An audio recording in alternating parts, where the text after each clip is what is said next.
On my wedding day, just before I was supposed to walk down the aisle, my mother pulled me aside. Her hand was soft on my arm, but her eyes were sharp, calculating.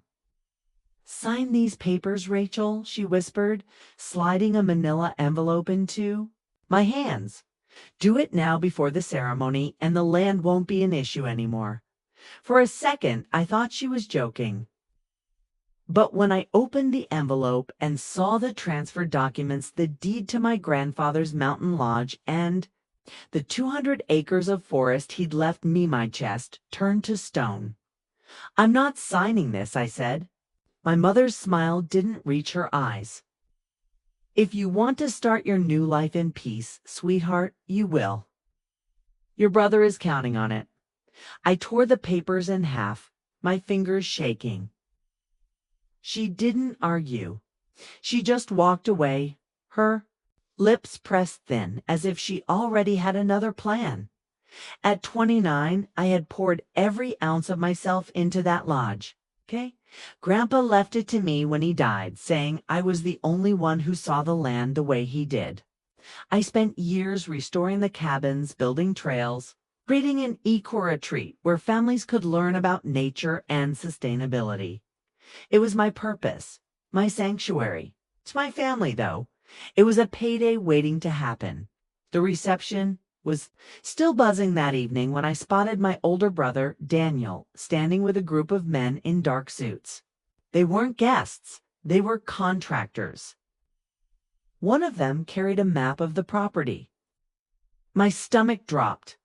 I confronted Daniel outside beneath the glow of string lights. "What are you doing?" I demanded. He smirked. "Securing our future. You think your little cabins matter? That land is worth millions in timber. We can sell it off and split the profit. Mom and I already agreed. You'll thank us later." I froze. He wasn't bluffing. "It's my land," I snapped. "Legally mine."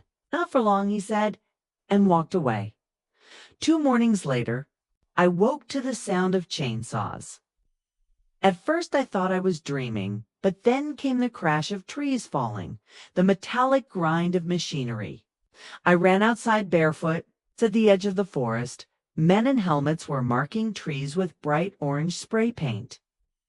Daniel stood beside them, giving orders like he was king. Atema, my mother, calm, proud, supervising as though this was her victory. "This is progress. Rachel," she called out. "You'll thank us when the checks come in." I stumbled forward, filming with my phone, my heart slamming in my chest. "You can't do this. This is private property," Daniel sneered. "We already gave permission. This isn't really yours." I called the sheriff. My mother's face darkened. "You wouldn't dare. Not against your own family." "Watch me," I whispered, my voice shaking but steady. The deputies forced the crew to stop, but the damage was done. Half a dozen trees lay dead on the ground, their trunks bleeding sap. It felt like watching bodies fall. Weeks blurred into a haze of lawyers, paperwork, accusations. Daniel claimed verbal promises gave him rights to the land. My mother cried to the judge, saying she only wanted security for her children.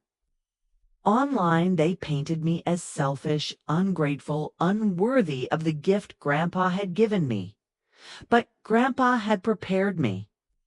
On the morning of the hearing, I walked into court with a leather-bound portfolio I had guarded for years.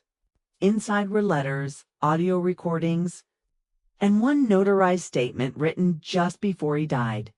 When my lawyer played the first recording, the courtroom fell silent. Daniel's voice, cold and greedy. "Just sign it over, old man. No one will. Care about your trees."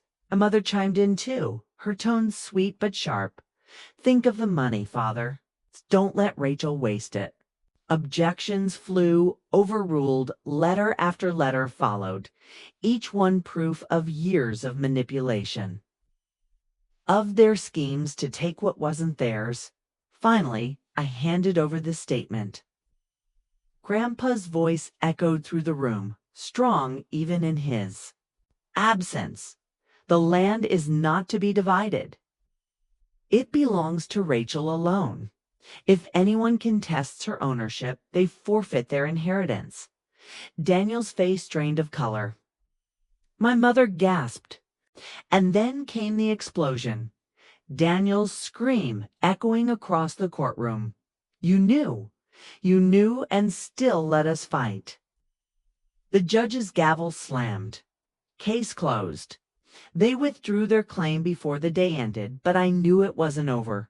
Whispers spread in town. My mother wept to neighbors, saying I had betrayed her. Daniel stormed online, posting rants about his stolen legacy. They turned themselves into victims, trying to shred my reputation. That was when I revealed the last secret Grandpa had left me.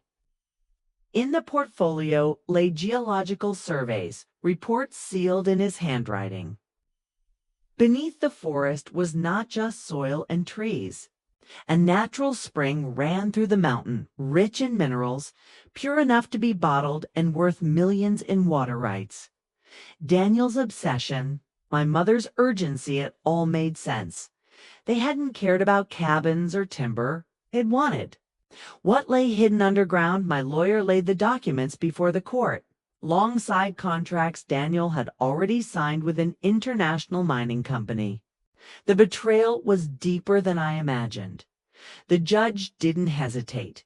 Maximum restitution, a restraining order. All contracts void. And silence from the family that once thought they could strip me of everything. When it was over, my mother approached me outside the courthouse. Her voice broke. Rachel, please, share it with us. We're family.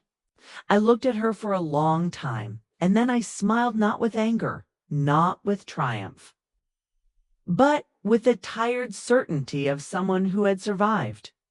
Family, you chose greed over me a long time ago. 5 years later, the lodge thrives. Families hike the trails.